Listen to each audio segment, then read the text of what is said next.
أعوذ بالله من الشيطان الرجيم بسم الله الرحمن الرحيم صلى الله تعالى على حبيبه محمد وآله وسلم. Assalamu alaikum and welcome to our segment on Surah At-Tawba. Inshallah, today we will cover the 7th Ruku of Surah At-Tawba, verses 43 to 59. The previous Ruku ended on the note that we need to always keep moving forward and striving in the way of Allah all the time, no matter if it's easy or difficult for us. If we don't, then we are only hindering our own selves from reaching Allah. May Allah grant us the ability to understand the true meanings of the Quran by the grace of His Prophet Muhammad sallallahu alaihi wasallam. Ameen. With this dua, let's begin the 7th Ruku of Surah At-Tawba. Verse 43. Afallahu anka lima azinta lahum hatta yatabayyana lakallazina sadaku wa ta'lamal kazibin. Allah forgave you. Why did you grant them permission until it became clear to you those who were truthful and you knew the rejectors? Azinta means you granted permission or you granted leave. Prophets are responsible for conveying Allah's message to the people and showing their practical implementation. They are responsible to always strive in carrying out Allah's commands as directed. This verse highlights the fact that prophets are questioned, just like we are, about the decisions that we make and that they make and actions that they take according to their own will. And Allah forgives if we wholeheartedly repent. And this was also the case of Prophet Yunus alayhi salam, whose mention can be found in Surah Al-Anbiya in verse 87. Let's go on to verses 44 and 45. لا يستأذنك الذين يؤمنون بالله واليوم الآخر أن يجاهدوا بأموالهم وأنفسهم والله عليم بالمتقين. Those who believe in Allah and the last day would not ask your permission to be excused from striving with their wealth and their lives. And Allah is knowing of those who are mindful of Him. إنما يستأذنك الذين لا يؤمنون بالله واليوم الآخر وارتابت قلوبهم فهم في ريبهم يترددون. Only those would ask your permission who do not believe in Allah and the last day, and whose hearts have become uncertain, and their uncertainty they waver. Yasta'dhinuka means ask your permission or leave. Wa'artabat means became uncertain or doubtful. Yataraddadun means they waver, as in undecisiveness. Those who are firm in their belief will never make excuses to not strive in the way of Allah. This is not a character of true believers, because they are always ready to put great effort and sacrifice with whatever Allah has bestowed upon them for His sake. As for those whose faith is weak, whenever they are in a difficult situation, they will do whatever is convenient for them and try to get out of it. Let's go on to verse 46. وَلَوْ أَرَادُوا الْخُرُوجَ لَأَدُّوا لَهُ عُدَّةً وَلَكِنْ كَرِهَ اللَّهُ بِعَثَهُمْ فَثَبَّتَهُمْ وَقِيلَ اعْدُوا مَعَ الْقَاعِدِينَ. And if they had intended to go forth, they would have prepared for it some preparation. But Allah disliked their being sent, so He kept them back. And they were told, remain with those who remain. لَأَدُّوا means they would have prepared. And بِعَثَهُمْ means they're being sent. This verse further elaborates the previous one. Allah is not pleased with those who do not strive in His way, nor try to progress from their current state because of difficulties that might come in their way. These are all tests for the believers. Allah wants to know who prefers the temporary conveniences of this worldly life to eternal success of the hereafter. Who is willing to go out of their way for the sake of Allah? We need to ask ourselves if we go out of our way to please Allah or take it easy to please just ourselves. Let's go on to verse 47. لو خرجوا فيكم ما زادكم إلا خبالنا ولا أودعوا خلالكم يبغونكم الفتنة وفيكم سماعون لهم والله عليم بالظالمين. Had they gone forth with you, they would not have increased you except in error, and they would have been active among you, seeking you fitna, and among you are avid listeners to them, and Allah is knowing of the wrongdoers. Khabalan means error. La'uddahu means would have been active. Khilalakum means among you or your midst. This verse refers to the previous one. Allah is saying that those who live to serve their own desires and purposes will only walk with you if it's in their best interests. They are not doing it for the sake of Allah or to serve others. They are in it to serve just themselves. And these people become a trial for us, in the sense that they become an obstacle in our way for us to continue walking on the straight path. We need to be wary and mindful of these types of people. Let's go on to verse 48. لَقَدْ طَغَّوُا الْفِتْنَةَ مِنْ قَبْلُ وَقَلَّبُوا لَكَ الْأُمُورَ حَتَّى جَاءَ الْحَقُّ وَزَهَرَ أَمْرُ اللَّهِ وَهُمْ كَارِهُونَ. Verily, they had desired dissension before, and they had upset for you the matters until the truth came and became manifest, the ordinance of Allah, while they were averse. وَقَلَّبُوا means they had upset, to cause disturbance or dismay. This verse further elaborates on the previous one. It states that these types of people will continue to be this way. Their old habits won't die so fast. They have never given importance to the words of the Holy Prophet ﷺ, and they don't intend to change themselves, even after Allah has made it clear to them His commands. Let's go on to verse 49. وَمِنْهُمْ مَا يَقُولُ ذَلِّ وَلَا تَفْتِنِّي أَلَا فِي الْفِتْنَةِ سَقَطُوا وَإِنَّ جَهَنَّمَ لَمُحِيطَةٌ بِالْكَافِرِينَ. And among them is he who says, "Grant me permission and do not put me to trial. Surely in the trial they have fallen, and indeed hell will encompass the deniers." Saqatu means they have fallen. Allah tests His servants in various ways at every stage of their life. Any trial a person has to face is never overcome so easily. It takes perseverance and determination. The purpose of these trials is so they can increase their ranks and get closer to Allah. But unfortunately, most people don't want to struggle through life. They don't want to put in the extra effort. They want it easy. These people will never be able to be in peace if they keep denying the truth. Let's go on to verses 50 and 51. In tusibka hasanatun tusuhum wa in tusibka musibatun yaqulu qad akhazna amrana min qablu wa yattawallaw wa hum farihun. If good befalls you, it distresses them. But if disaster strikes you, they say, "We took our matter before," and turn away while they are rejoicing. Qul lan yusibana illa ma kataballahu lana huwa maulana wa alallahi falyatawakkal lilmu'minun. Say, never will befall us except what Allah has decreed for us.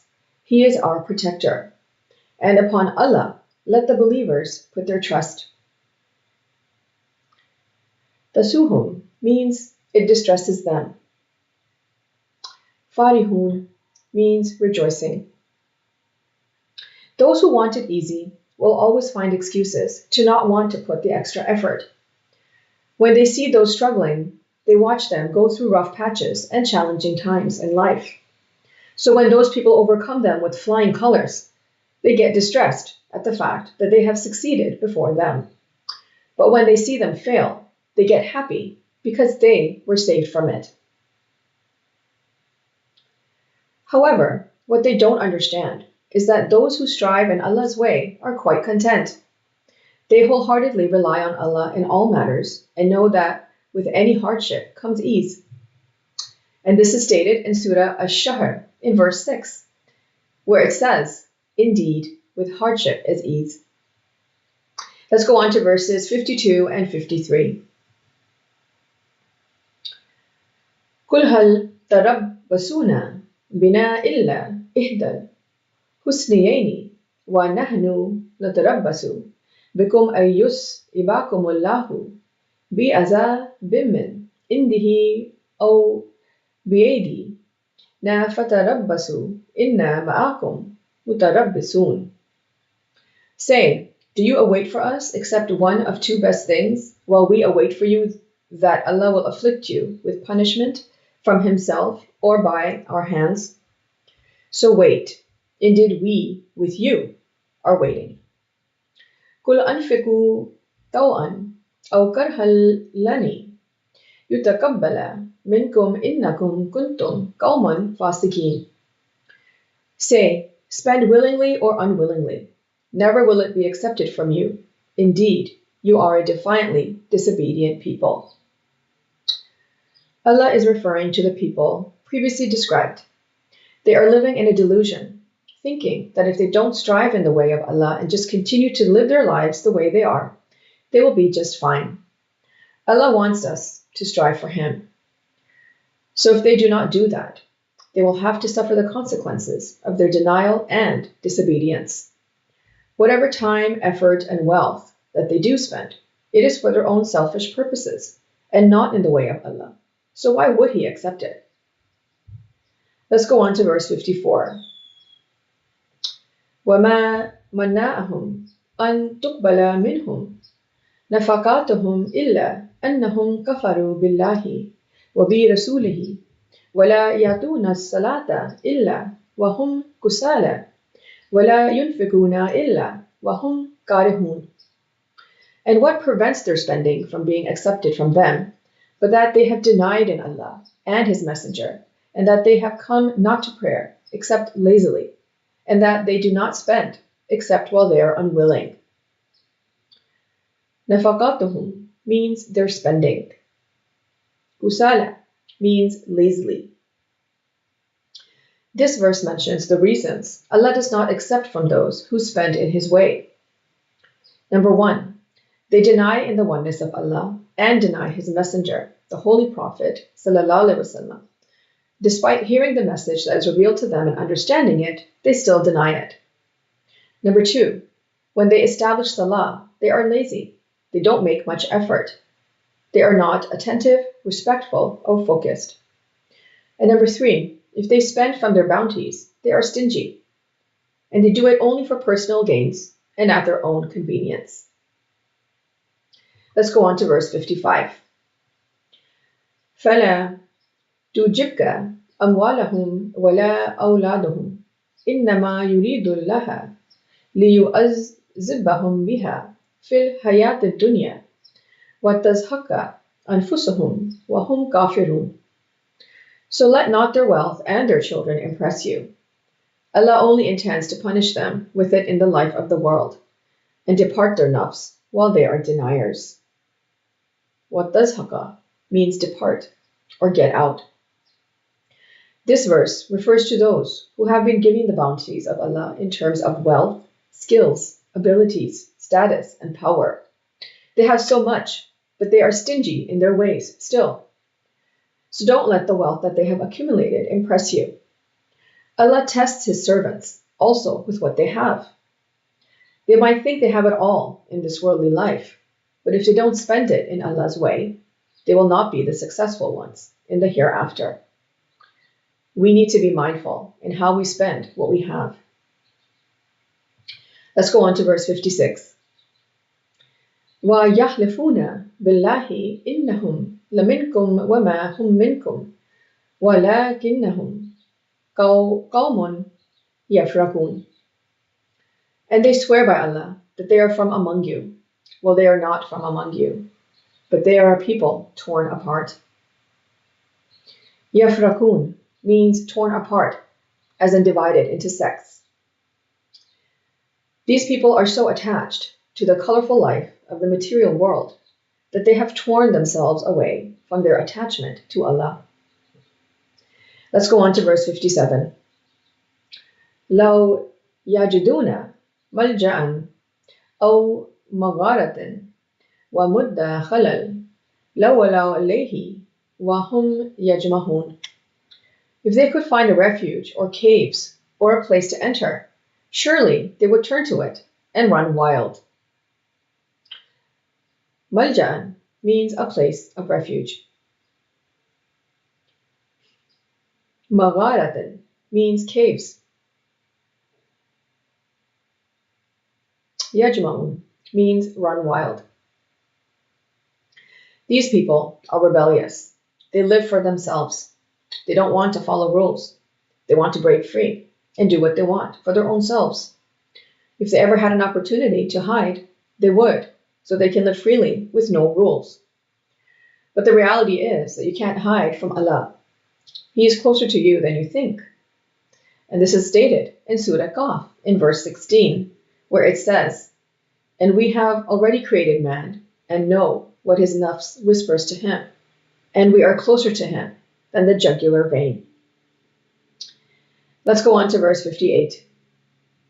وَمِنْهُمْ مَا يَلْمِزُكَ فِي الصَّدَاقَةِ فَإِنْ أُوتُوا مِنْهَا رَادُوا وَإِلَّمْ يُؤْتَوْا مِنْهَا إِذَا هُمْ يَسْخَطُونَ. And among them are some who criticize you concerning the charities. If they are given from it, they are pleased, but if they are not given from it, they are enraged. Yalmizuka means criticize you or find fault in you. Autu means they are given. Yaskhatun means enraged.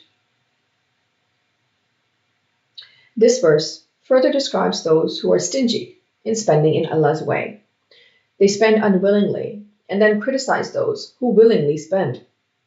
If they can benefit from it, they are happy, but if they can't benefit from it, they become furious. Let's go on to verse 59. وَلَوْ أَنَّهُمْ رَادُوا مَا أَتَاهُمُ اللَّهُ وَرَسُولُهُ وَقَالُوا حَسْبُنَا اللَّهُ سَيُؤْتِينَا اللَّهُ مِنْ فَضْلِهِ وَرَسُولُهُ إِنَّا إِلَى اللَّهِ رَاغِبُونَ. If only they had been satisfied with what Allah and His Messenger gave them and said, "We count upon Allah. Allah will give us of His bounty, and His Messenger. Indeed, toward Allah we are drawn." Hasbuna means we count upon. Raghibun means drawn or allure. In this verse, Allah describes the best way to spend in His way. Number 1, be content with whatever Allah and His beloved Prophet ﷺ has bestowed upon us of His bounty. Number 2, show genuine gratitude by knowing in our hearts that Allah and His beloved Prophet ﷺ are sufficient for us, and Allah will continue to bless us with His grace and bounty. All our expectations should be from only Allah and no one else. And number 3, be drawn towards Allah and His beloved Prophet ﷺ in every moment. All our focus and efforts should be directed to them. This concludes our segment on Ruku 7 of Surah At-Tawba. Let's briefly go over what we discussed. Hardships in achieving goals are a test from Allah that help distinguish true believers, because true believers don't make excuses to not strive for the sake of Allah. Instead, they struggle with their wealth and lives in the way of Allah. The deniers make various excuses to avoid any sort of effort or sacrifice, unless it can benefit them in some way. They put their pursuit of personal interests and desires ahead of pleasing Allah and His Messenger, sallallahu alaihi wasallam. The best way to spend in the way of Allah is to be content with the bounties that Allah and His Messenger, sallallahu alaihi wasallam, has bestowed upon us, to wholeheartedly rely on Allah in all matters and know that He is sufficient for us, and to be drawn towards Allah and His Messenger, sallallahu alaihi wasallam, in every moment. May Allah grant us the ability to understand the Holy Quran and its true meanings in light of the life and guidance of Prophet Muhammad, sallallahu alaihi wasallam. Ameen. Thank you for joining us for this segment. Until next time. Sadaqallahul Aliyyul Azim. Allah speaks the truth, the exalted, the great. Sallallahu ta'ala ala habibihi Muhammadin wa alihi wasallam.